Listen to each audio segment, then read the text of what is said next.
Okay, good morning, everybody. Welcome to the evolving landscape of capital formation. I'm Tony Zruka, Managing Editor of Bankless Times, a website covering alternative finance, crowdfunding, peer-to-peer lending, and technology. I'll start on my immediate left with introductions. Blaine McLaughlin is the COO of Viafolio, which is revolutionizing how private equity and debt securities are bought and sold in the U.S. Viafolio is a private investing platform, distribution network, and marketplace powered by Folio's unique clearing and custody brokerage for broker-dealers, serial issuers, registered investment advisors, and investors. Viafolio supports issuance and secondary transactions in private placements and other unlisted securities. Then we have Vince Molinari, is the CEO of Visa Capital, a nationally recognized thought leader in the investment industry and an active global speaker on market infrastructure, capital formation, impact investing, and the Jobs Act. He has been invited to testify before the U.S. House of Representatives Committee on Financial Services, Subcommittee on Capital Markets, and Government-Sponsored Enterprises.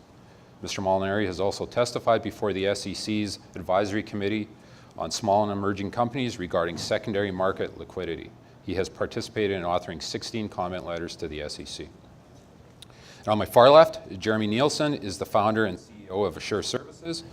Assure is a venture capital, private equity advisory and management firm providing services to a unique set of clients from the U.S. federal government to small seed stage venture capital funds.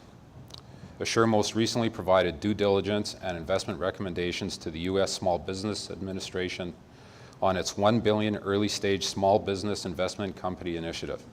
Assure also provides outsourced investor relations and marketing services to venture capital and private equity firms. And we may have somebody else joining us, but if he comes, I'll introduce him then. Can we start with talking about how new issuers, such as non-traded S11 filing REITs, now looking to the new capital raising rules and an online environment, are finding the process? Well, I think I might have brought that one up, so I'll start it.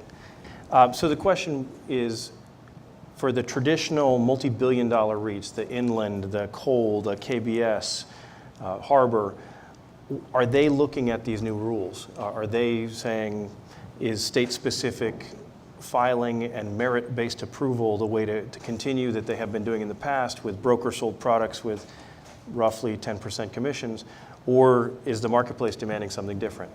What I've heard from those firms, and I thought it'd be interesting to talk about it a little bit, is yes, they are looking at other solutions because more of the brokers are becoming registered investment advisors, and the registered investment advisors aren't buying 10% commission product. And the REITs themselves are seeing that under Regulation A, or even going backwards in their view a little bit, maybe under Regulation D, Rule 506B or C, they can have a much more streamlined regulatory process with a federal exemption instead of state-specific merit review in 50 states plus a couple of territories. I think it's a really exciting time for them as a platform and service provider at Folio. I think there's lots of neat things that we can enable for folks out there to do things differently than they have been, even to make them think differently than they have been. So I think there's a lot of interesting stuff there. What are you guys seeing? Well, I think my take on that is a broader range, and it's really, I think, where capital formation is going. As we have more primary issuance, and that's been a large part of a lot of the conversation this morning, it is really the standardization, the part of the capital formation process that's about education, awareness, investor protection, and we think that encompasses secondary liquidity.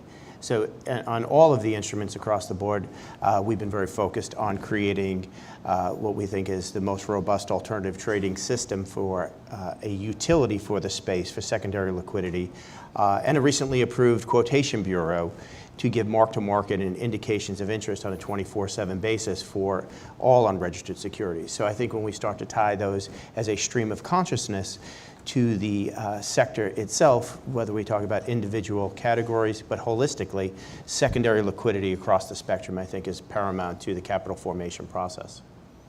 Absolutely. Yeah, similar. In addition to the stuff on the background, I do a lot of back office work for the platforms like AngelList and EquityZen, and kind of like Vince said, just we're seeing a lot of growth in just private transactions. Deal-by-deal transactions, That old model of finding a private equity firm and trying to pitch an old school bank or private equity firm seems to be disappearing, or they're still there, and the other capital markets are emerging, and we're seeing a large growth of individuals just finding a couple guys and doing a deal on the side rather than going to a bank or an old school mechanism. How's the pace been for, we've heard some talk on this already, but Regulation A and IPOs, are people growing more comfortable with the process? What are they telling you? So we do, at Assure, we do a little bit of work on the Reg A Plus and the Reg CF. We're kind of right at the very beginning of the process, and we're seeing an acceleration on the CF front, but the A Plus tends to still be moving kind of slowly, much larger. But we're seeing some players in the marketplace try to systemize or process, create some processes around the Reg CF, the smaller, quicker moving, the Title III ones where they're raising around 100,000. And so we're seeing just recently an acceleration where it was really quiet for the last 6 to 12 months. Yeah, I have a little bit different perspective as a clearing broker dealer that isn't yet participating in Reg CF.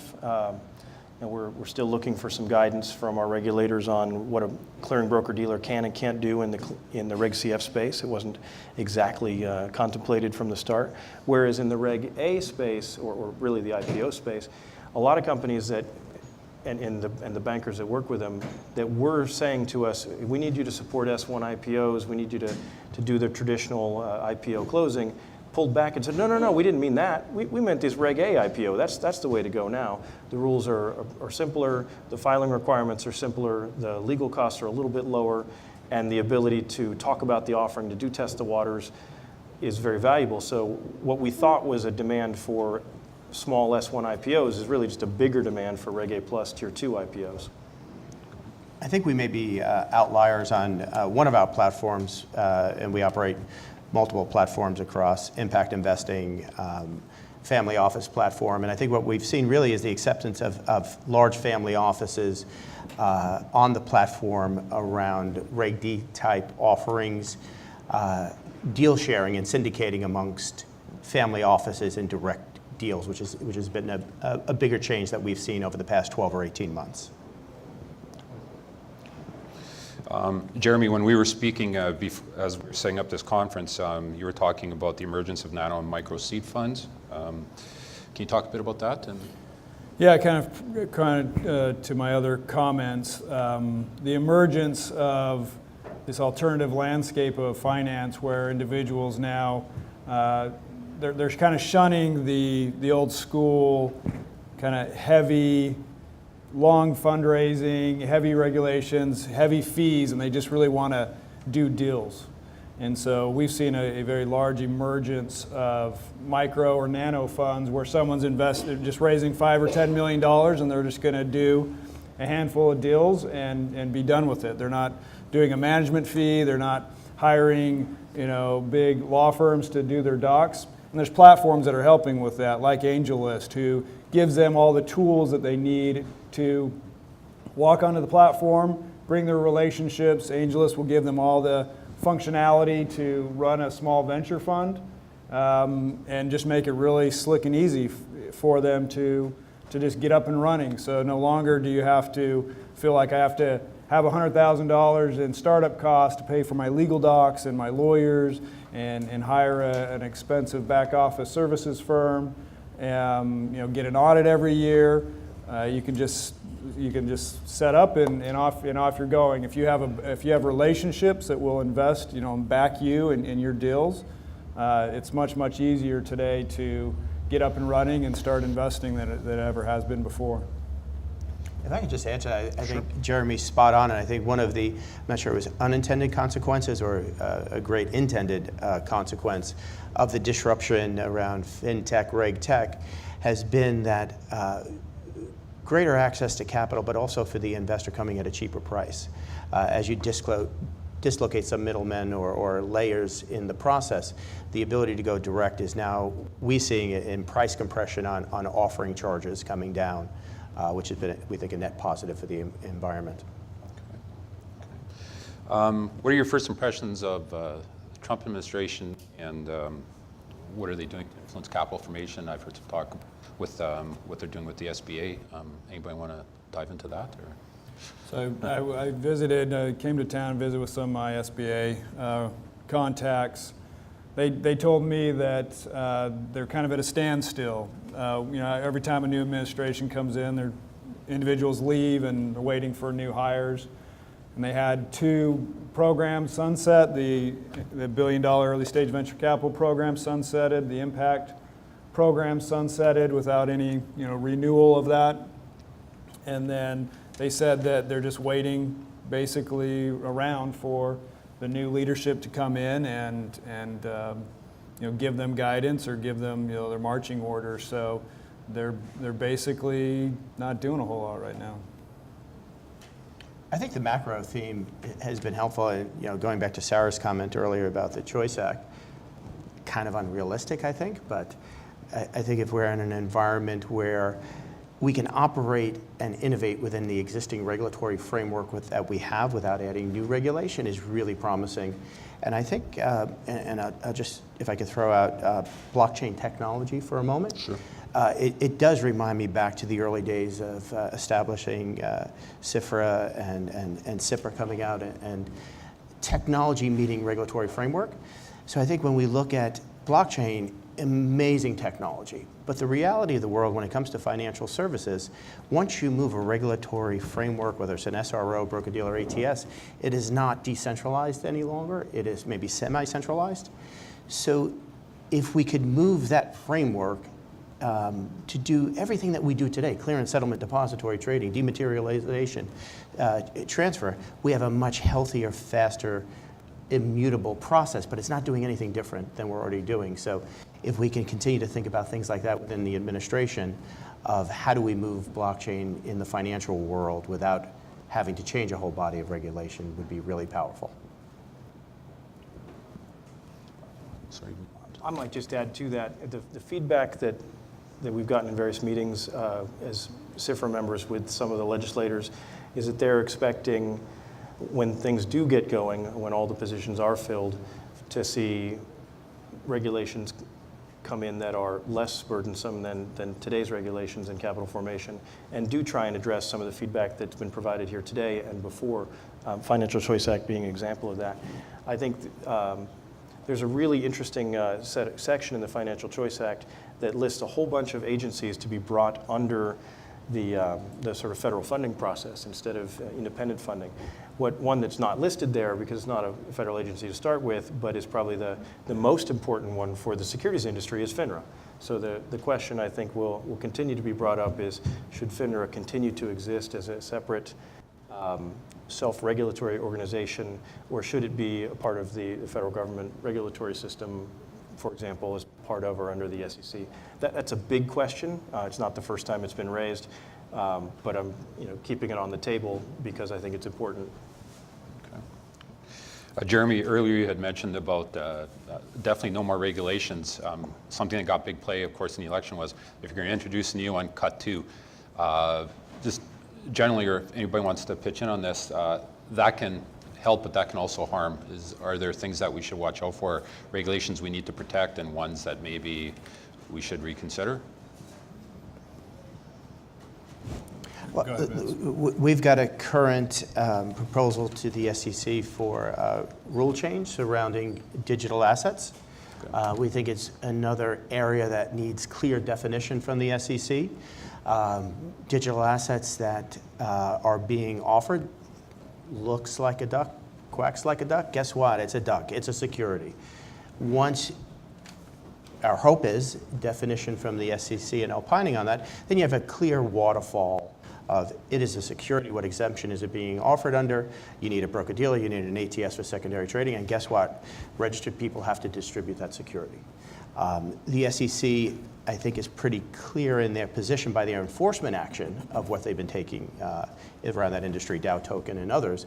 So we think that's a really healthy piece of clarity that we hope with Chair Clayton coming in will give the whole sector some visibility and clarity.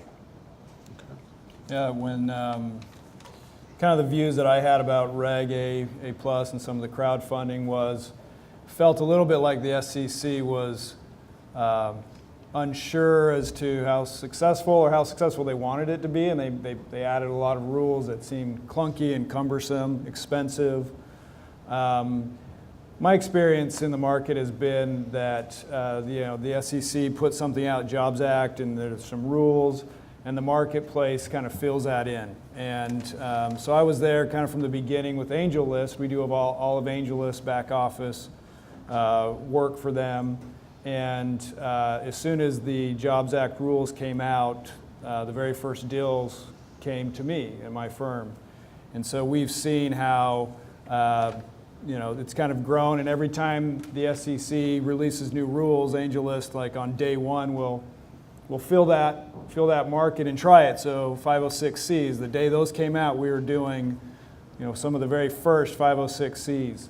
AngelList discovered that at least their investors found it clunky, burdensome, and they basically don't do them any longer. They're more expensive. Investors don't really like it to follow those rules, and they've moved away from those. And so we've seen just kind of, we work with 60 plus different clients that do Reg D, 506B, 506C transactions. We did over 600 SPVs last year. And so we see a pretty broad swath of the marketplace. We also work with Republic and Seed Invest on the crowdfunding stuff, and I've seen that Republic has kind of stood back for about a year, and just recently they really started to take off and really started to accelerate as they just figured out, basically what I'm saying is the marketplace will take the rules, they'll kind of find those creases and those seams, and they'll fill it in and make it work for them. They'll find a way to make it work. They'll find service providers. They'll use technology.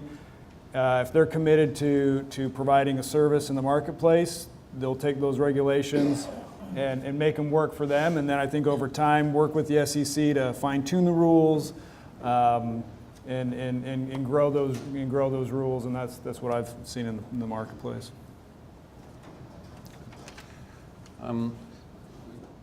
Data analytics is changing how some companies can access capital, identifying pools of companies that before were perhaps denied the opportunity.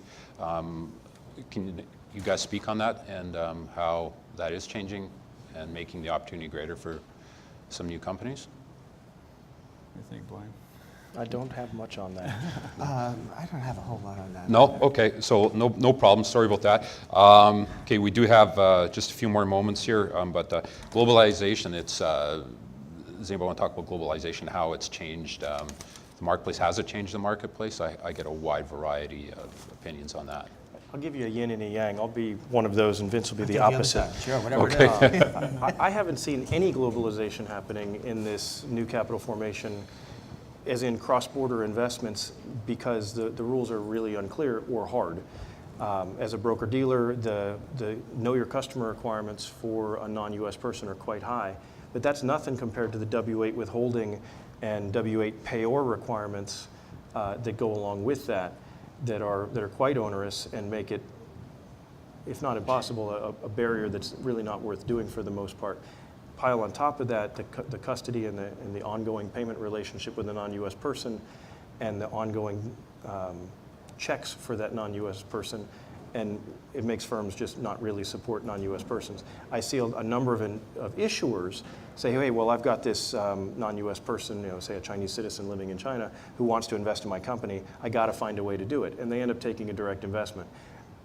I am sure from the conversations I've had with those issuers that they have absolutely no idea what they're getting into in terms of the ongoing obligations and liability of supporting that person.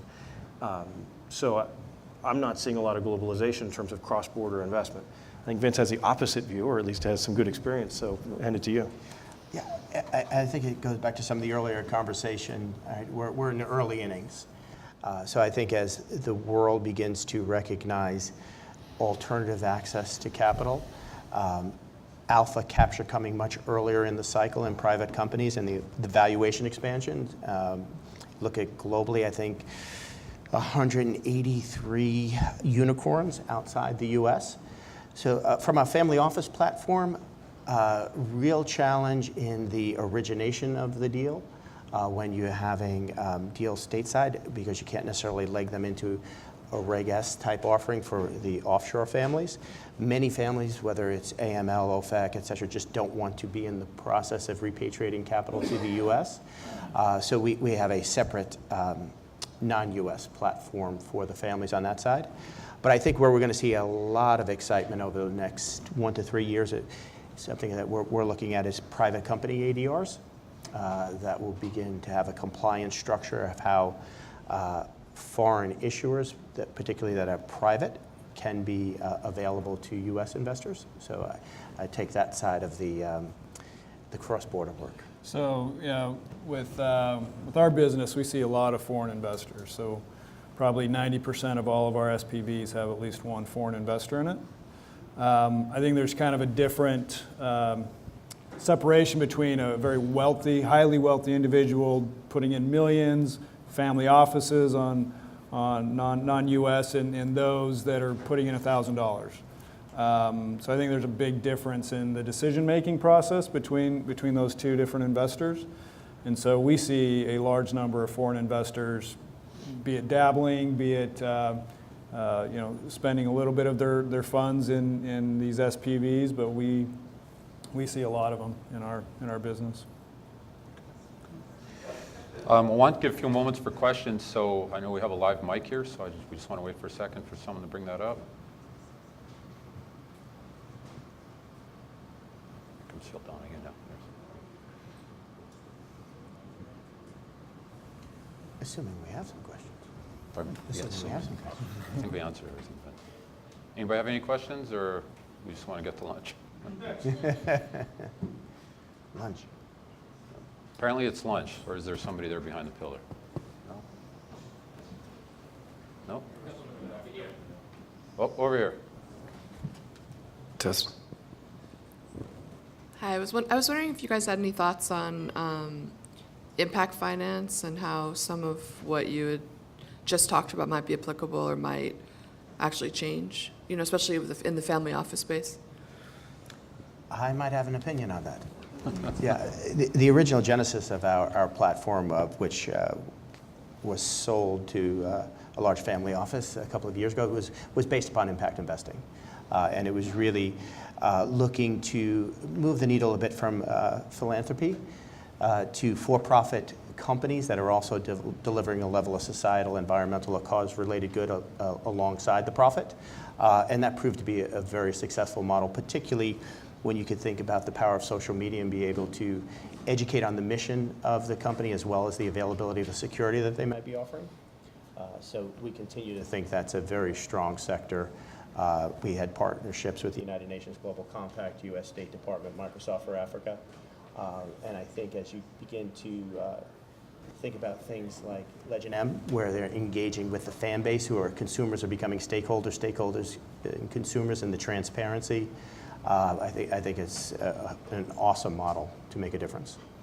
Yes, we have a client as well who is focused on impact investing, where they provide a platform or a portal for funds that want to raise funds and then do impact investing. It's similar to my comment earlier about being able to stand up a fund with minimal expense and have a place to use technology rather than kind of an old school go it alone model. And so I do think that going forward, you're going to see a lot more impact focused funds and dollars in the near future.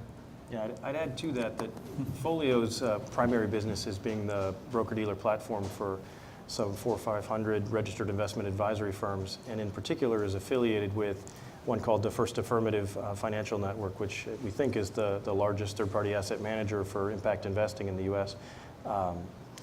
And so that's a huge focus for us in the Viafolio sort of private, non-traded security space, that means that we're out looking for issuers, and in particular funds, mid to later stage companies that have an impact focus, whether that impact focus is profit and impact, or if it's purely impact. For example, we support the Enterprise Community Loan Fund, CDFI, Community Development Financial Institution, mouthful for everybody, but and look to support others. A firm like Enterprise is looking more for the plumbing, for a streamlined process, whereas the funds and the companies are looking more for the money. So I think it's really important for both of those. Good question. Oh, gentlemen. Just on the, we need it for the webcast. I need the mic. Thanks. On the, relative to the nano funds and the micro funds, have you seen anything, any gap then in the next round of financing? Because, more traditional investor firms are a little bit leery of maybe getting in after some of these players that are a little bit less sophisticated, that are just popping up these, these micro funds. And then two, specific to like AngelList, are there, do you see that landscape changing and then becoming a little bit more stringent on how they allow those types of organizations to organize the $10 million, micro fund? Typically, these micro fund managers are experts. They may be tech CEOs that had an exit and want to stand something up. It could be just sophisticated lead generators who have a lot of contacts, maybe on their own.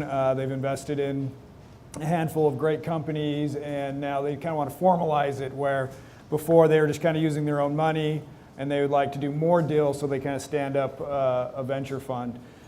You have to look at it from where they sit. These guys have great deal flow. They get into these companies, and they can get their own return, but they want to bring in their buddies, and they don't get any compensation for that. They don't get any carry or anything. So they have to set up a vehicle, security laws in essence. They have to set up a vehicle in order to get a carry on the entire amount of money that they bring to that CEO. So the CEOs love their money, and other VCs are very happy to have them in because of who they are. None of these, it's been my experience that nobody raises money by not having a network and being valued. And so there's a lot of interest from them to be in the deals, from both co-investors and the CEOs. I think the larger question is, will they be around for the next round of financing? So many of them will spend $30 million on 100 companies and be tapped out. But they're just using another alternative finance mechanism of an SPV to just say, well, of the 100, 15 are amazing, and I'll just drop down an SPV and call my buddies again and just go directly onto the next round with that company. And that's kind of what kind of the market's going. They're going to find a way to do it, and the old school model is just not interesting to them anymore. One more gentleman over here. I got it.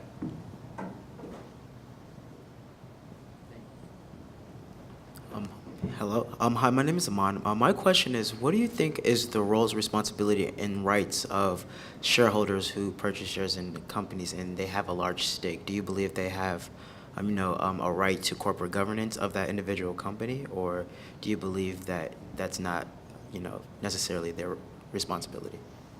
I'll give an initial answer, which is I think the market needs to set itself. And it's going to set itself all over the place. Companies that offer shares that don't have voting rights and don't have any form of input for the investors may find that they're not getting very many investments. On the other hand, if they get plenty of investments, then more people will keep doing the same thing. I see the market driving itself that direction. I don't know that I personally have a strong bias towards massive shareholder input or minimal shareholder input. I can see pros and cons to both, and it's very company specific. But my colleagues probably have some inputs. Maybe it's a rare event that we're totally agreeing, but I think it's going to be market-driven, and we're seeing new dynamics that we've never seen before based upon how much somebody wants to get into Snap, right? You know, there is not voting rights in a particular instance. Controlling shareholders or founders are keeping control of companies written into corporate governance documents. So I think, again, as the market iterates and market demand is there, we certainly need investor protection, and we need basic bodies of investor rights to be adhered to, but I think the dynamic is going to be market-driven by the demand and the success of certain enterprises. Okay, time for one last question, gentlemen with the mic there. Both in terms of stage in the business cycle and in terms of valuation, at what level do you think equity makes sense for a company in terms of the current capital formation environment? What do you think is a minimum level to start raising equity? Well, I have a little bit of an opinion that's probably the opposite of the gist of your question, which is right away, because the alternative is debt. And most small companies are not ready to offer debt. They're not ready to pay interest. They're not ready to have those capital obligations. So I think the very beginning is equity. Now, maybe implied in your question is equity from whom? I'd say equity from myself, from my credit card to start with as a founder, and then maybe equity from friends and family. And the question is then, at what stage are you ready for equity from people you don't know or don't know well or don't know at all because they found you on the internet? I think there's more philosophical opinions on that. Clearly, with Reg CF, there's a cadre of folks who think that very early stage equity is something that should, with people you don't know, is that something that should be allowed. From my own experience in the broker-dealer land, companies, and I may be parroting Sarah Hanks a little bit on this from earlier, aren't really ready to have shareholders and be issuing equity until they're a little bit further along than an idea on a PowerPoint or a prototype. But that's Blaine's opinion. After they go see Sarah Krauchek, they're ready for equity. Right. How is that, okay? I think the earlier you invest, the numbers bear out that the probability of your return being great is much higher. So there's a lot more risk and there's a lot more potential for return. So it's really, I think it's company specific, I think it's investor specific as to when that time is right. Yeah. I'll throw in a bit of a plug here for diversification, which is all the things we've talked about. The investment might work out, it might not work out. We haven't really hit hard on the ultimate in investor protection is diversify. You mentioned, the higher net worth person is investing in 100 companies. And probably that's not 100% of their portfolio. That's probably the 10% of play money.